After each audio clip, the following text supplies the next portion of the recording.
Hey guys, this is Nacho Cheese, and I am bringing you the second game between nerdnic and Muzzy.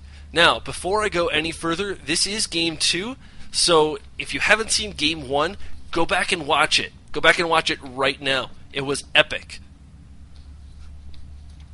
Alright, now that you've watched game 1, nerdnic did take game 1. It was incredible. He made an awesome push near the end with just a lot of Thors, brought up just a smidge of SCVs to repair, and there was nothing Muzzy could do.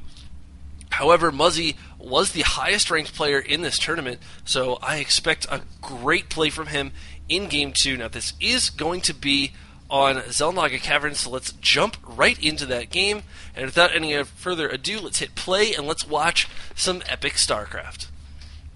Now, as I mentioned, nerdnic, the Red Terran, is spawning in the top right.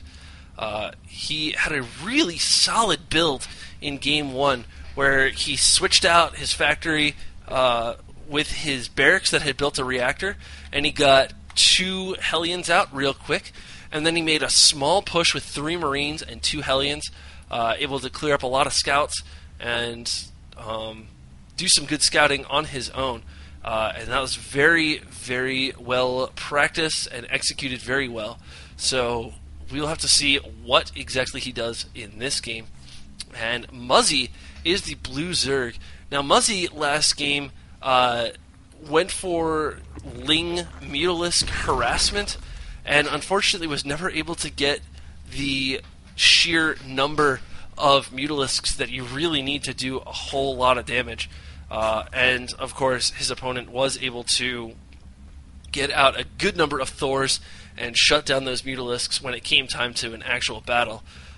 Muzzy was never really able to do a whole lot of damage with his harassment, and nerdnic had some really, really good Blue Flame Hellion drops. At one point, killing, I think, 20 workers in one drop of 4 Hellions, and I think he may have even saved those Hellions from dying.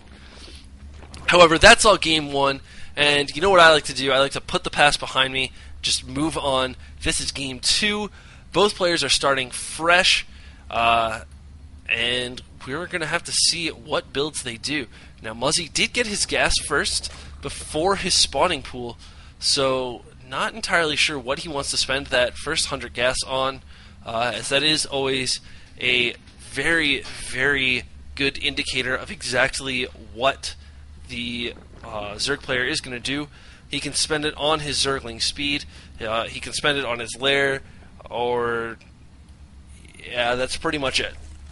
Or you can spend it on 4 really, really quick roaches, but usually you have a lot more than 100 gas by then.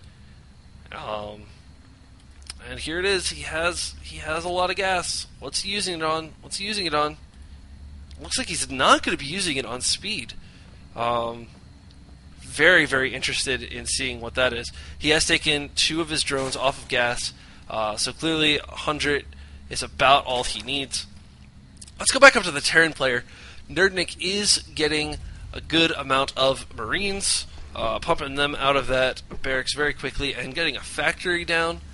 He does have his orbital command up, dropping mules like a boss, and that's all normal to the point of being boring.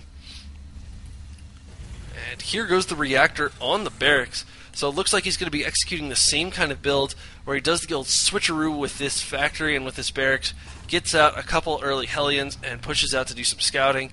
The Zerglings from Muzzy are going to be pushing up here and checking things out. There goes the speed, so that's a very, very delayed speed, but we do see a Baneling nest.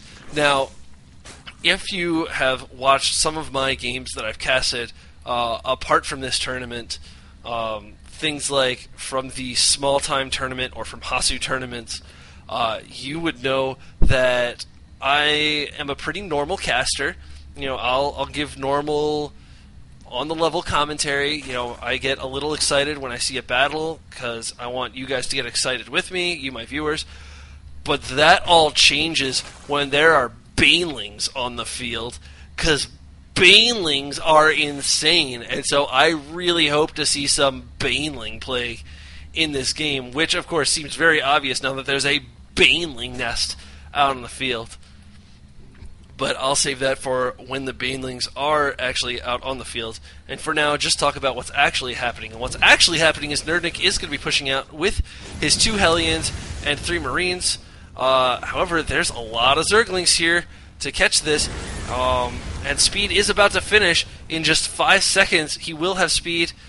Trying to do some fancy things with surrounding them, but no, he's just going to give up on that. And there the Speed finishes, and he does get a great surround on the Hellions and take both of them out before they really do a lot of damage. And so that push is cleaned up, and now nerdnic, because he's lost that engagement, is way behind in the food. And here come the Banelings.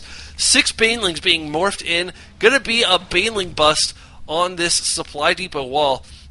And unfortunately, with only 1 barracks and 1 factory pumping out units, I don't think nerdnic's going to have enough. And here come the Banelings. They're going to start pushing up the ramp. Here they go. Oh my gosh, are they going to get through?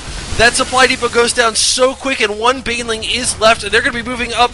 This Baneling goes up and gets a great hit off on the SCVs, and now all of these Zerglings are in here doing massive amounts of damage, killing all of those SCVs. Going to be going after that orbital command, and there's the GG from nerdnic. He is out of this game, and so Muzzy was able to come back and win Game 2. We're going to be moving on to Game 3, and that was fantastic. You know why that was fantastic? Because we saw Banelings! I really hope to see some more Banelings in the next game, but regardless, whether we see Banelings or not, next game is going to be epic. So if you're watching me on Twitch TV, don't go anywhere. I'm going to be right back and cast Game 3. If you're watching this on YouTube, what are you doing? Queue up Game 3.